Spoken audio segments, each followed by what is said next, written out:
मिट्टी से उठते हैं, मिट्टी में मिल जाते हैं, मगर कुछ लोग इसी मिट्टी से इतिहास बनाते हैं।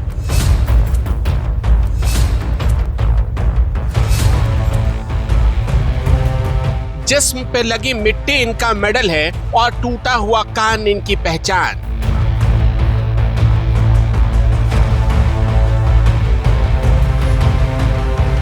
ये कोई स्टेडियम नहीं, ये कोई ऐसी हॉल नहीं, ये वो जमीन है जहां पसीना सोने में बदलता है।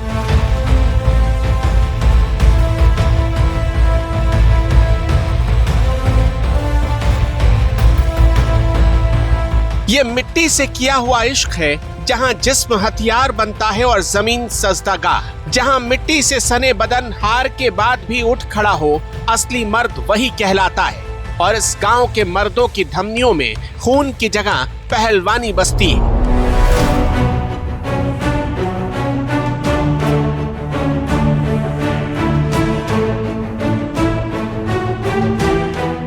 इस गांव की सांसों में बसी है कुश्ती।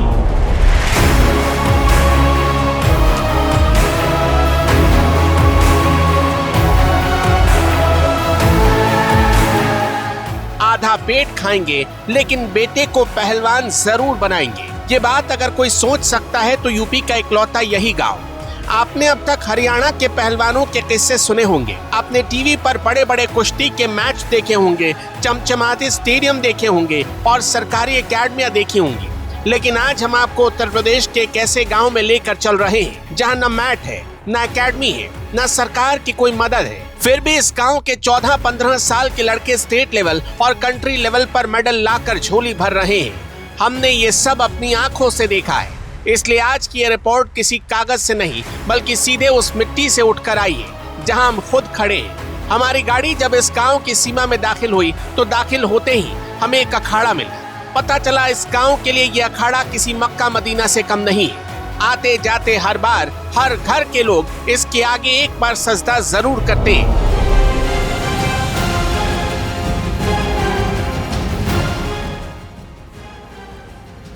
वैसे तो ये पूरा गांव किसी आम गांव जैसा ही दिखता है, वही खेत, वही कच्ची सड़कें, छोटे छोटे घर, लेकिन इन घरों के भीतर जो खून बहता है वो आम नहीं है। गांव का नाम है अलनपुर। अंबेडकर नगर जिले के इब्राहिमपुर थाना क्षेत्र में बसा हुआ नगर पंचायत इल्तिफातगंज से सटा एक छोटा सा गांव, करीब 300 घर, कुल आबादी बमुश्किल 2 से 2.5 हजार। लेकिन इस छोटे से गांव की मिट्टी के किस्से आज नेपाल और पाकिस्तान तक पहुंच चुके हैं। गाड़ी से उतरते ही हम सीधे अखाड़े की तरफ बढ़े और जो नजारा सामने था वो दिल में उतर गया। सुबह के 7 बज रहे थे और अखाड़े में 25 से 30 लड़के पहले से ही ताल ठोक रहे थे। पसीने से तरबतर बदन, मिट्टी से सना हुआ पूरा जिस्म और आंखों में वो जुनून जो किसी एकेडमी में पैसे देकर नहीं खरीदा जा सकता। कहते एक पहलवान का जुनून बिजली की रफ्तार से दौड़ पड़ता है जब उसका बदन अखाड़े की मिट्टी से सना हो, और यहाँ हर एक लड़के के अंदर वही बिजली दौड़ रही थी। लेकिन एक बात आपको हैरान कर देगी, ये अखाड़ा बहुत छोटा है, इतना छोटा कि यहाँ जान का रिस्क हर वक्त बना रहता है। अगर किसी ने एक दाव जरा भी जोर से चल दिया तो विरोधी पहलवान का सिर अखाड़े के किनारे से टकरा सकता है और सिर्फ चोट नहीं लगेगी बल्कि जान भी जा सकती है। सोचिए, जिस जहां जिंदगी दाव पर लगी हो वहां ये लड़के रोज अपनी किस्मत आजमाने आते हैं, बिना किसी सुरक्षा के, बिना किसी शिकायत और सुविधा के।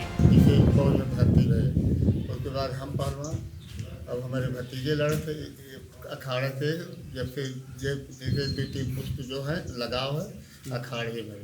तो जमीन आपके दादाजी ने दी? हाँ, दादा। तो इसके बदले कुछ पैसे लिए थे कि ऐसे ही दे दिए? पैसे। अब आपको इस गांव का इतिहास समझना जरूरी है, क्योंकि यहाँ की मिट्टी में सिर्फ पहलवानी नहीं बल्कि मुगलों का खून भी बहता है। इस गांव को बसाने वाले थे मीर अलन बेग। मीर अलन बेग हुमायूं के दरबार में थे। अखाड़े में उनकी बहादुरी से बादशाह इतना प्रभावित हुआ कि उसने कई एकड़ जमीन और हजारों सैनिक मीर अलन बेग की हिफाजत के लिए सौंप दिए। यही गांव उन्हीं अलन बेग के नाम पर बसा है और जो पुश्तैनी काम मीर अलन बेग से शुरू हुआ वो आज भी इस गांव की रगों में जिंदा है। वो काम है कुश्ती लड़ना। इस गांव में हमारी मुलाकात मुफ्ती कमरुद्दीन से हुई। उन्होंने हमें बताया कि क्यों इस गांव का इतिहास मुगलों से जोड़ा जाता है उनकी बात सुनकर आपको समझ में आ जाएगा कि मीर अलन बेग की बहादुरी का हुमायूं क्यों कायल था।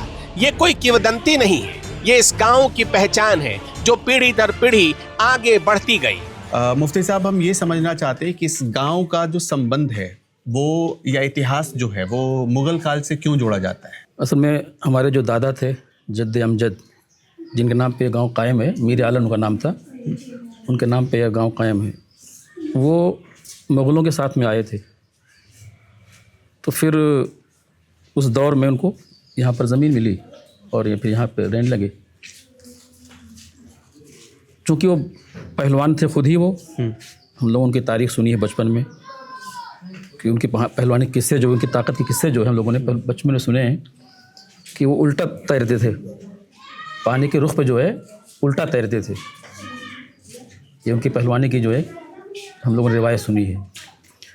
और वो चीज़ शुरू हुई थी हमारे गांव में, बच्चे बच्चे को जो है उससे लगाव है।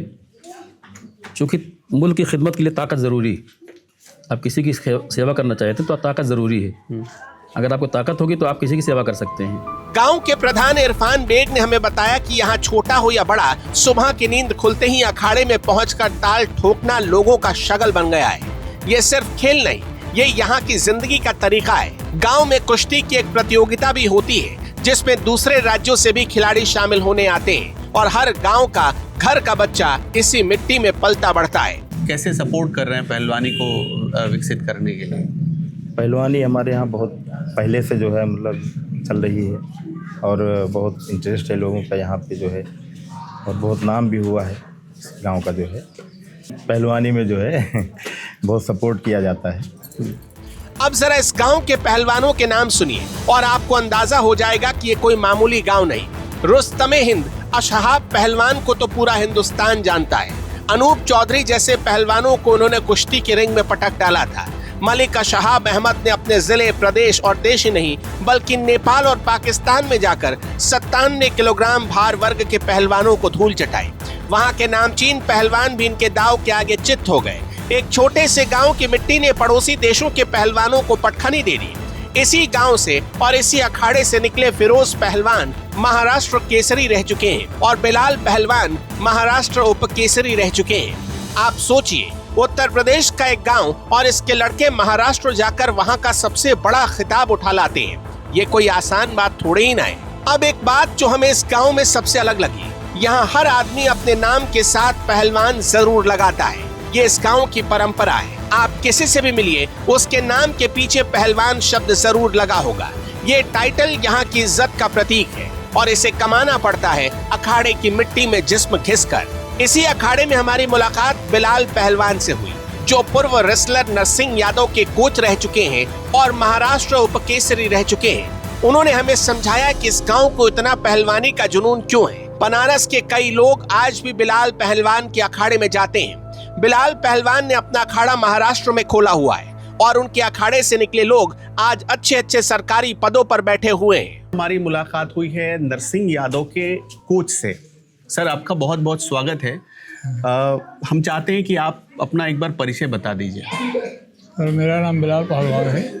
मैं भी इसे अखाड़े से हूँ। मेरे उस्ताद पहलवान, श्याम पहलवान सभी रहे। मतलब मेरे मामू हासिम पहलवान जो साहब के बाप से मेरे सगे मामू हैं, उनके हिसाब से मैंने पहलवानी शुरू किया और वहीं से जो है यहाँ से लेके महाराष्ट्र तक जो भी ऊपर वाले ने दिया इज्जत बहुत।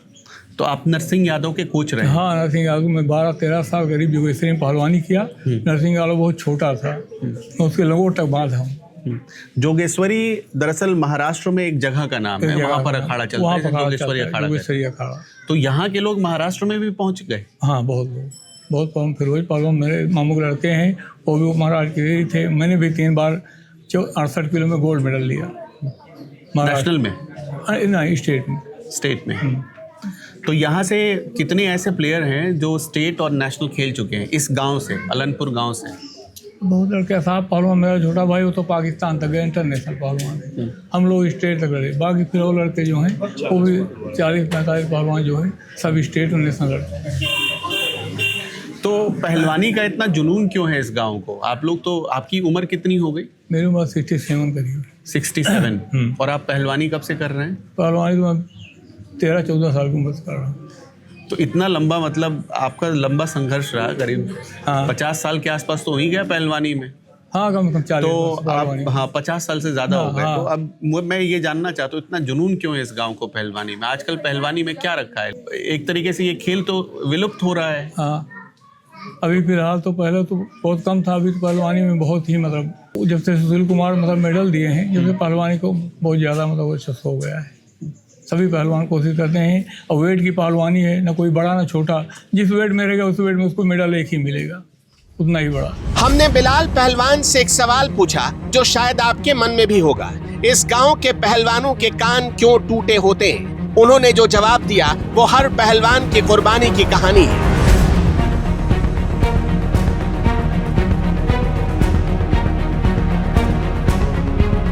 दरअसल कुश्ती के दौरान जब शरीर का तापमान एक खास स्तर तक पहुंच जाता है, तब कान पर लगा जरा सा भी हाथ रक्त कोशिकाओं को फाड़ देता है और कान की बनावट हमेशा के लिए बदल जाती है। अंग्रेजी में इसे क्वालिफायर ईयर कहते हैं। ये पहलवान इसका इलाज नहीं कराते, क्योंकि इलाज के बाद ये दोबारा टूट सकता है। यानी टूटा हुआ कान इसके लिए चोट नहीं, ये इनके जुनून का तमगा है। मैं यहाँ के गांव के लोगों के कान की बनावट को देख रहा हूँ।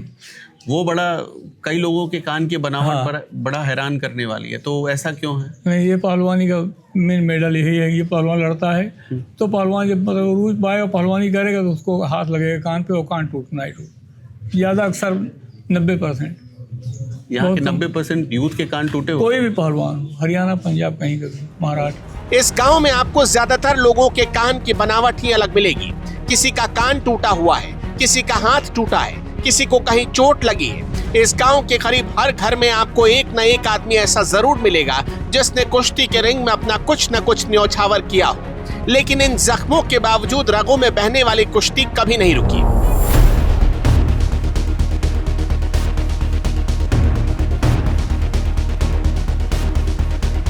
इस अखाड़े का नाम है मिन्हाजुद्दीन बेग अखाड़ा। गांव के पहलवान बरकतुल्लाह ने अपनी निजी जमीन इस अखाड़े के लिए दान दी। आज लोग एक एक इंच जमीन के लिए खून बहा देते हैं। जरा सोचिए बरकतुल्लाह कितने बड़े दिल के रहे होंगे। बरकतुल्लाह खुद एक पहलवान थे और कई बड़े बड़े पहलवानों को पटक चुके थे अखाड़े में। इस गांव के पहलवानों ने तो खुद दारा सिंह को भी रिंग में चारों खाने चित कर दिया था। साल 2001 में तत्कालीन टांडा विधायक लालजी वर्मा ने यहाँ स्थायी अखाड़े का निर्माण करवाया। तब से लेकर आज तक इस अखाड़े में रोज सुबह 4 बजे से पहलवान ताल ठोकते दिखते हैं। पहले इस गांव में 8 अखाड़े चलते थे, अब सिर्फ 1 या 2 चलते हैं। तो यहाँ जो आपने ये जो पूरा कुश्ती का ढांचा या अखाड़ा तैयार किया है, ये कैसे तैयार हुआ? ये हमारे वालिद साहब थे और बरकतुल्लाह थे, ये पीएससी में थे दोनों, और ये दोनों बहुत ही इनको शौक था। हम लोग सब मिल के बातचीत किए और अल्लाह पाक जन्नत दे बरकतुल्लाह को वो ज़मीन दिए। फिर हम लोग मिल के इसकी बाउंड्री पहले किए, फिर लालजी वर्मा जी आए, वो टाइम विधायक थे, और वो पूरा अखाड़ा बनवा दिए। लेकिन ये अखाड़ा तो बहुत छोटा है ना, यहाँ तो किसी को चोट लग जाएगी। असल में ज़मीन की हम लोग को दिक्कत थी और ज़मीन यही इतनी मिल पाई, और वो हिसाब से बना है। कोशिश कर रहे हैं कि ज़मीन मिल जाए, और हमारे संसद जी ने कहा है कि ज़मीन अगर आप लोग देते हो तो बड़ा हाल हम कोशिश करके बनवा देंगे। उनका बहुत सपोर्ट रहता है लालजी वर्मा जी के। आप इस अखाड़े के क्या हैं? ये अखाड़ा हम लोग मिल के सब लोग चला रहे हैं, और हम उस्ताद हमारे फिरई भैया और निस्बाउद्दीन भैया हैं, बिलाल भैया हैं, फिरोज भैया हैं, दिलसाद भैया हैं। हम लोग की मीर अलन बेग वेलफेयर सोसाइटी है, और हम लोग मिलजुल के सब बड़ी बड़ी दंगल करवाते हैं और अखाड़ा के रेस दे करके। तो फिलहाल इस अखाड़े में कितने खिलाड़ी? इस अखाड़े में तो कुछ लोग जैसे जीशान पहलवान हैं, अब्दुल्ला पहलवान हैं, असहाब पहलवान हैं, हमारे भाई अहद अहमद तो पीएससी में है, और अभी एक लड़का हमारा भर्ती हुआ है सलीम बेग रेलवे में, और सब पूरी टीम मिल के हम लोग काम करते हैं। तो इस इसको आप पहलवानों का गांव क्यों कहा जाता है, जरा मुझे बताएंगे? क्या हर घर में पहलवान मिलेंगे? असल में हम लोग जब छोटे छोटे थे, अभी तो थोड़ा कम हो रहा है, हम लोग तो छोटे छोटे थे तो 7-8 अखाड़ा चलता था। यहाँ खून में पहलवानी उतर गई है अलनपुर में, और हमारे बाबा दादा पुरखन से ये खेल चली आ रही है, और हम लोग कोशिश कर रहे हैं कि ये अखाड़ा चलता रहे। मिर्जा मिन्हाजुद्दीन बेग अलनपुर अखाड़ा है। आप लोगों का मुगलों से क्या कनेक्शन है? हम लोग तो मुगल ही हैं ना। मुगल वो ज़माने में मीर अलन दादा आए थे, और हम लोग मुगल हैं, वही नाम से अलनपुर जाना जाता है। अलनपुर का नाम कैसे पड़ा? मीर अलन दादा वो टाइम आए थे, उन्हीं के नाम से पड़ा। यह अखाड़ा सिर्फ खिलाड़ी नहीं बनाता, ये गांव के लोगों को रोजगार तक देता है। इस छोटे से गांव की मिट्टी अब यहाँ के लोगों के लिए रोजगार की गारंटी बनती जा रही है। सुबह सुबह इसी मिट्टी में जोर आजमाने वाले अब तक के 6 से 7 पहलवान राज्य सरकार और भारत सरकार की सेवा में पहुंच चुके हैं। बरकत पहलवान इसी गांव से कुश्ती खेलते हुए सेना में चले गए और सूबेदार के पद से रिटायर हुए। सरवर आलम पहलवान हवलदार के पद से रिटायर हुए। अहद अहमद इसी गांव और इसी अखाड़े से निकलकर पुलिस में सेवा दे रहे हैं। अहद अहमद बेग, बरकतुल्ला, सब्रे आलम और जीशान बेग जैसे पहलवान अपनी कुश्ती के दम पर पीएसी में जवान से अधिकारी तक बने। इसी अखाड़े का एक बच्चा आरपीएफ के चेन्नई जोन में भर्ती हुआ। लेकिन असली सवाल तो यह है कि जब ये गाँव इतने पहलवान पैदा कर रहा है तो सरकार कहाँ है? यहीं पर सिस्टम की पोल खुल गई। इन पहलवानों के लिए न तो कोई सुविधा है, न ही सरकार की तरफ से कोई अनुदान। भारतीय कुश्ती संघ का भी कोई सहयोग नहीं मिलता।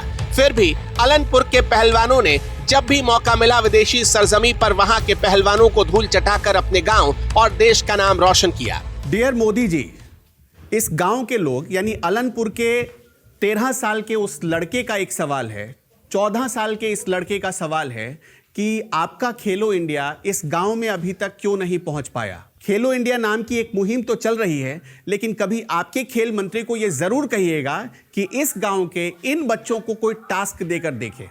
अभी तक मंत्री ही आपस में टास्क खेलते रहे हैं। कभी अलनपुर गांव के इन पहलवानों को एक टास्क देकर देखिए। कभी इनका नाम आप अपने मन की बात में जरूर लीजिए। शायद अलनपुर गांव से कोई अगला सुशील कुमार निकल सकता है, कोई गामा पहलवान निकल सकता है। हमने इस मुद्दे पर खेलो इंडिया के चीफ कोच से बात की। उन्होंने जो बताया वो हर खेल प्रेमी को सोचने पर मजबूर कर देगा। उन्होंने कहा कि स्पोर्ट्स कोटा की वैकेंसी ही नहीं आती, इसलिए इन पहलवानों को सरकारी नौकरी नहीं मिल पा रही है। पहले इस गांव के कई लड़कों की नौकरी लगी थी, लेकिन अब वो रास्ता बंद हो गया। उन्होंने ये भी साफ कहा कि मोदी जी की खेलो इंडिया मुहिम से भी इस गांव और इन बच्चों को कोई सपोर्ट नहीं मिला। अयोध्या मंडल का ये इकलौता ऐसा गांव है जो कुश्ती के क्षेत्र में पूरे उत्तर प्रदेश में अपना परचम बुलंद किए हुए, लेकिन सरकारी फाइलों में इसका कोई जिक्र तक नहीं। तो इस गांव को खेलो इंडिया से कोई सपोर्ट मिला है? अब तक कुछ नहीं मिला सर। सरकार की तरफ से अब तक कोई सपोर्ट नहीं मिल पाया है। 2000 और 2001 में वर्तमान सांसद लालजी वर्मा उस समय विधायक थे, बीएसपी सरकार में मंत्री थे, उनके उससे जो है ये अखाड़े का निर्माण हुआ था। उसके बाद अब तक यहाँ पर कोई सुविधा नहीं उपलब्ध हो पाई। कोच ने एक और बहुत काम की बात बताई। उन्होंने कहा कि यहाँ के बच्चे ओलंपिक तक जा सकते हैं, ये किसी प्रोफेशनल रेसलर की तरह फाइट कर सकते हैं, लेकिन इनके रास्ते में 2 बड़ी रुकावटें हैं। पहली रुकावट ये कि ये बच्चे मिट्टी पर कुश्ती लड़ते हैं, जबकि बड़े बड़े मुकाबलों में मैट पर कुश्ती होती है। मैट इन बच्चों के लिए बिल्कुल नया होता है और वहां जाकर ये फंस जाते हैं। जिस मिट्टी में इनका जिस्म पला बढ़ा, वही मिट्टी इन्हें बड़े मंच पर पीछे छोड़ देती है। बड़े प्रयास किया गया, क्योंकि अब ज़माना बदल चुका है। बच्चे मिट्टी पर लड़के जाते हैं, जब ये मैट पर की कुश्ती होती है वहाँ फ्लॉप हो जाते हैं। जो हमारा गोल्ड मेडल है वो ब्रॉन्ज मेडल में कन्वर्ट हो जाता है। अब बात करते हैं उस मिट्टी की जिस पर ये बच्चे खेल रहे हैं। हमने कोच से पूछा कि ये क्या कोई साधारण मिट्टी है या इसमें कुछ खास है। हमें पता चला कि ये अलग तरह की मिट्टी होती है, पीली मिट्टी। इस मिट्टी को लाने के बाद इसमें हल्दी और सरसों का तेल मिलाया जाता है। हल्दी में एंटीबायोटिक गुण होते हैं जो चोट लगने पर संक्रमण से बचाते हैं, और सरसों का तेल मिट्टी को नरम बना देता है ताकि गिरने पर चोट कम लगे। फिर इसी मिट्टी में सिर नवाते हुए लोग कुश्ती के रिंग में उतरते हैं। आप देखेंगे कि अखाड़े में उतरते ही ये रेसलर बच्चे अपने बदन पर सबसे पहले यही मिट्टी मलते हैं। ये मिट्टी इनके लिए सिर्फ जमीन नहीं, ये इनकी माँ है, इनकी ताकत है, इनकी ढाल है। ये जो मिट्टी पीछे जो हम देख रहे हैं, ये मिट्टी कैसे तैयार होती है? क्या खूबी है इस मिट्टी की? क्या ये नॉर्मल मिट्टी है या अलग से? नहीं सर, ये नॉर्मल मिट्टी से अलग होती है। हमारे पास में पीली मिट्टी लाई जाती है, उसके बाद इसमें सरसों का तेल, हल्दी और कपूर, इन सारी चीज़ों को मिक्स करके जो है अखाड़े के लिए मिट्टी तैयार की जाती है, या और मिट्टी से अलग मिट्टी है। हमने देखा कई प्लेयर ऐसे हैं जो अपने शरीर पर ये मिट्टी मलते हैं, ऐसा क्यों? अब इसको शुभ मानते हैं लोग, इस मिट्टी से जिनका लगाव है तो उसको शुभ मानते हैं, और ये सेहत के लिए भी फ़ायदेमंद है, इसलिए इसको अपनी शरीर पे मालिश करते हैं पसीना आने के बाद। एक तो पसीना सोखने का काम करती है और दूसरे जो है उसमें तमाम बीमारियों से लड़ने की क्षमता मानी जाती है। हमारी इस ग्राउंड रिपोर्ट में हमने एक और बात जानने की कोशिश की। जब उत्तर प्रदेश में ऐसा गांव है जहां 400 से 500 सालों से कुश्ती ही खेली जा रही है, जहां के लोग महाराष्ट्र जाकर महाराष्ट्र केसरी का खिताब उठा लाते हैं, तो फिर हरियाणा कुश्ती में इतना आगे क्यों है और उत्तर प्रदेश का नाम पीछे क्यों रह जाता है? इसका जवाब भी इसी गाँव में छिपा हुआ है। यहाँ के ज्यादातर खिलाड़ी इन दिनों खाड़ी देशों में, ये वहाँ नौकरी और रोजगार के लिए गए क्योंकि उत्तर प्रदेश में इनके लिए मौके नहीं थे। वहाँ उन्हें खेलने का भी मौका मिलता है और कमाने का भी। जो प्रतिभा अपने ही प्रदेश में दब कर रह जाती है वो विदेश जाकर चमक रही है। एक और बात है राजनीति। कुश्ती संघ की राजनीति में हरियाणा का दबदबा है और इसी वजह से उत्तर प्रदेश के लड़के पिछड़ जाते हैं। ये बात आपको सोचने पर मजबूर कर देगी कि जिस गांव को सरकार ने अपनाया नहीं, उस गांव ने खुद अपना रास्ता बना लिया। इस गांव के लोगों ने मुंबई में बाकायदा अपनी पूरी कॉलोनी बसा ली, एक पूरा मार्केट खड़ा कर दिया, क्योंकि सरकार से कोई सपोर्ट नहीं मिला और कुश्ती को जिंदा रखना भी था। इसलिए गांव के नौजवानों को रोजगार के लिए पलायन करना पड़ा। मुंबई के भाईखला में आज इनमें से कई रेलवे की सेवा में हैं और कई पुणे के अखाड़ों में अलनपुर की मिट्टी की धमक फैला रहे हैं। खेल कोटे से कुछ लड़के रेलवे में भर्ती हो गए। तो अलनपुर से निकलकर आप अभी तक नेशनल के कितने हीरोज को कोचिंग दे चुके हैं? मैं वहाँ पे मेरे अखाड़े में बनारस के सभी लोग हैं, खास करके उदयराज पहलवान महाराष्ट्र केसरी हैं, राज बहादुर पहलवान रेलवे में हैं, सियाराम पहलवान, बच्चा राम पहलवान, नरसिंह यादव, संजय यादव पहलवान टीटी हैं, बजरंगी यादव, कम से कम 20 पहलवान जो रेलवे में हैं, उनके साथ मैंने 12 साल तक कोचिंग। लेकिन इस गांव की सबसे खूबसूरत बात अब आपको बताते हैं। जब सरकार ने हाथ नहीं थामा तो गांव वालों ने खुद एक संस्था बना ली। इसका नाम है मीर अलन स्पोर्ट्स सोसाइटी। इस सोसाइटी में गांव का संपन्न परिवार हो या गरीब परिवार, सब अपनी मर्जी से कुछ न कुछ दान करते हैं और वो पूरा पैसा यहाँ के खिलाड़ियों को तराशने में लगाया जाता है। ये अपने आप में एक मिसाल है। जहाँ सरकार फेल हो गई, वहाँ एक गाँव ने मिलकर अपने बच्चों का भविष्य अपने हाथों में ले लिया। इसी अखाड़े में हमारी मुलाकात सोहेब पहलवान से हुई, जिनकी कहानी इस गांव के जुनून और दर्द दोनों को बयां करती है। उन्होंने इसी गांव के अखाड़े में मिसबाहुद्दीन पहलवान से कुश्ती सीखी, फिर यहां से महाराष्ट्र गए, कई टूर्नामेंट जीते और महाराष्ट्र केसरी की फाइट भी लड़े, जहां वो रनर अप रहे। इतना ही नहीं, उन्होंने दिल्ली के उसी छत्रसाल स्टेडियम में प्रैक्टिस की जहां कभी Olympic medallist Sushil Kumar practice करते थे। छत्रसाल स्टेडियम में साई के हॉस्टल में रहे और जमकर पसीना बहाया। फिर पुणे चले गए, लेकिन पुणे में प्रैक्टिस के दौरान चोट लग गई। अब वो वापस गांव आ गए हैं और इसी अखाड़े में बच्चों को ट्रेनिंग दे रहे हैं। एक पहलवान जिसका सपना ओलंपिक तक पहुंचने का था, आज अपने इस सपने को बच्चों की आंखों में जिंदा कर रहा है। मैं सोहेब पहलवान, मेरे उस्ताद मिसबाहुद्दीन पहलवान जो पीछे खड़े हैं, हमने अपने बचपन में मिसबाहुद्दीन पहलवान से कुश्ती सीखी। उसके बाद यहाँ से चला गया महाराष्ट्र कुश्ती लड़ने। फिर वहाँ हमने प्रैक्टिस माटुगा रेलवे वाले अखाड़े में शुरू की। फिर कुछ दिन वहाँ प्रैक्टिस करने के बाद कई टूर्नामेंट लड़े। मेरा बम्बई में फर्स्ट नंबर है। फिर मैंने महाराष्ट्र केसरी लड़ा, उसमें सेकंड प्लेस आया। फिर वहाँ से चला गया छत्रसाल स्टेडियम दिल्ली प्रैक्टिस के लिए, वहाँ मेरा साई हॉस्टल में हो गया। फिर चला गया वहाँ से पूना में प्रैक्टिस करता था। उस समय हिंदमामा बिराजदार के अखाड़े में, वहाँ काका पवार कोच थे, वहाँ प्रैक्टिस करता था। चोट लग गई हमको, रिटर्न वापस गांव आना पड़ा। फिर जब आए गांव में तो यहाँ प्रैक्टिस करवाना शुरू किया अपने बच्चों को। फिर यहाँ अच्छी ट्रेनिंग दी। यहाँ से बहुत अच्छे अच्छे पहलवान जैसे उमैल पहलवान इंडिया खेले, अब्दुल्ला पहलवान इंडिया खेले, जीसान पहलवान कई बार इंडिया खेल के उत्तर प्रदेश में कई मेडल लिया। हाँ, ऐसे सफ़ीरुद्दीन पहलवान जो कि उत्तर प्रदेश में हैवी वज़न में मेडल लाए, सुल्तान पहलवान जो उत्तर प्रदेश में सेकंड सीनियर में लगा है। तमाम पहलवान हमारे बाहर तक लड़के आए और बड़ा बड़ा मेडल भी लाए। दिलशाद पहलवान यूपी में गोल्ड, 20 गोल्ड और सिल्वर मेडल लेके आए। लेकिन यहाँ मैट न होने की वजह से, सुविधा न होने की वजह से और आगे नहीं बढ़ सके। एक बात और जो इस गांव के बारे में जान लेना जरूरी है, यहाँ करीब 80% घरों में आपको हथियार मिलेंगे। इन लोगों का कहना है कि ये सेल्फ डिफेंस के लिए रखते हैं। एक ऐसा गांव जहाँ जिस्म खुद एक हथियार है, वहाँ ये बात अपने आप में एक अलग कहानी कहती है। तो ये थी अलनपुर की कहानी। एक ऐसा गांव जहाँ 400 साल पुरानी परंपरा आज भी जिंदा है, जहाँ 14 से 15 साल के लड़के बिना किसी सुविधा के मेडल ला रहे हैं, जहाँ मिट्टी रोजगार देती है और टूटा हुआ कान इज्जत का प्रतीक है। लेकिन इस कहानी का दूसरा पहलू ये भी है कि जिस गांव को सरकार की मदद मिलनी चाहिए थी, वो आज भी अनदेखा पड़ा है। ये बच्चे ओलंपिक का सपना देखते हैं, लेकिन इन्हें न मैट मिलता है, न ट्रेनिंग, न नौकरी का भरोसा। इनके पास सिर्फ मिट्टी है और मिट्टी से उठने वाला जुनून। अगर इन बच्चों को थोड़ा सा भी सहारा मिल जाए तो यकीन मानिए अगला ओलंपिक मेडल इसी अलनपुर की मिट्टी से निकलेगा। सवाल सरकार से है, सवाल सिस्टम से है कि आखिर कब तक ये प्रतिभा यूं ही मिट्टी में दबी रहेगी।